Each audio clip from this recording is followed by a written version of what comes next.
Welcome to Too Fond of Books. My name is Janelle and this is the Tudor Queen's book tag. I'm participating in Tudor Along, which is a long read-along. We are reading the 6 Tudor Queens series by Alison Weir, and I'm just about finished the first one, Katherine of Aragon, the True Queen, and I'm really enjoying it. The hosts for this read-along are Emily from Novels. I don't know why I had a hard time with that. Danny's Book World and Gem of Books. And the three of them created this tag, which is really fun. So there is a prompt, a question for each of the 6 queens, Henry VIII's queens, and then there's a bonus prompt for Henry VIII. And I thought they did a really good job with these prompts, connecting the prompts to the queens and to Henry VIII. Yeah, they did a really good job. All right, so here we go. The first prompt is Katherine of Aragon, a book that was your first true love. I had to think about this for a little while because I started reading very young and loved it, you know, right from the beginning. But I think that, to be honest and to say my first true love, I have to go with Anne of Green Gables by L.M. Montgomery. One of the reasons being I read this when I was about the same age as Anne in this book, so I really related to her. I had red hair and freckles just like she did, and we were the same age, and she was Canadian as well, even though I was a prairie girl and she lived in Prince Edward Island on the East Coast. But there was a lot of things that I just connected with in her character. I was feisty. I probably still am, like Anne. And I just adored this book, and I would have to say that this was my first true love. Prompt number 2, Anne Boleyn, a book with a manipulative character. And so I had to go with Appointment with Death by Agatha Christie. This is a Hercule Poirot that she wrote in 1937.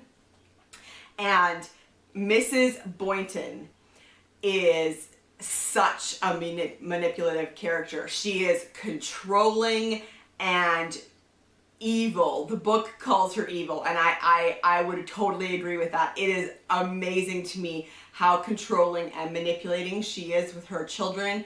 And yeah, I don't know of another character that is quite as manipulative as Mrs. Boynton. Number 3, Jane Seymour, a book that delivered what you wanted. And so for that, I'm going with The Pillars of the Earth by Ken Follett. I just read this recently, and I had heard from a lot of people that it was a fantastic book. It's historical fiction set in the medieval time period that I love. And so I was just wanting an engaging page turner, and that is exactly what I got. It was so fascinating. It was really well written. The characters were fantastic. I was just so engaged with this story, and I cared about these characters. I liked the ones that you're supposed to like, and I hated the ones you're supposed to hate. And yeah, so it just definitely delivered what I wanted when I was reading it. Number 4 is Anne of Cleaves, a book that wasn't what you expected. And I had to think about this for a little bit, and I'm going to go with The Winter Ghosts by Kate Mosse. I've never read anything by Kate Mosse, and so I'm not sure entirely what I was expecting when I read this book. It's historical fiction set in France in 1928.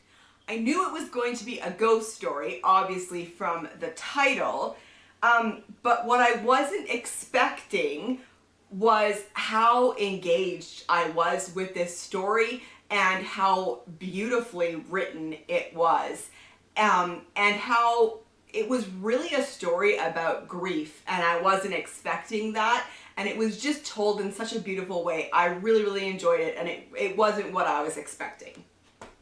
Okay, number 5 is Katherine Howard, a book that irritated you.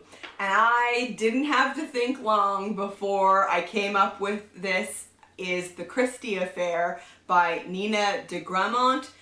I was very irritated by this book. I did not like it at all. I was very disappointed, and I was very irritated at how she wrote the characters. I was very irritated at how she wrote Agatha Christie. I was very irritated basically at everything in that book. Okay, number 6 is Katherine Parr, a book that was published after the author's death. So I'm going to go with Persuasion by Jane Austen. This was published after she died, along with, I think, Northanger Abbey. Persuasion is my favorite Jane Austen. I love them all, but if I had to rank them, Persuasion would go at the top. I just love this story. It is so well written. The characters are so interesting. I love Anne Elliot. Her father is so ridiculous. And the letter, I mean, come on. The letter that Captain Wentworth writes her at the end.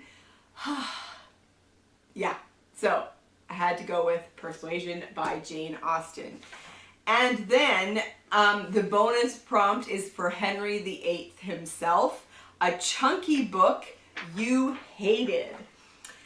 So I am going to have to go with Anna Karenina by Leo Tolstoy. And I know that this is going to be maybe a surprise, but I did not like this book. Now, maybe it was just the wrong time. I read it years ago, so maybe I should give it another try. I probably will, but on first reading, I did not like this book at all. I just found it hugely depressing.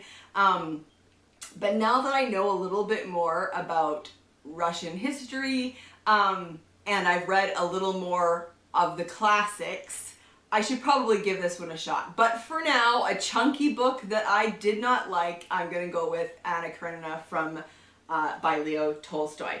So there you have it. That is the Tudor Queen's book tag. Now, as far as who I should tag for this, I actually didn't think about this before. Now, you don't have to enjoy Tudor fiction to do this tag, because I just think it's a fun, quick tag to do. But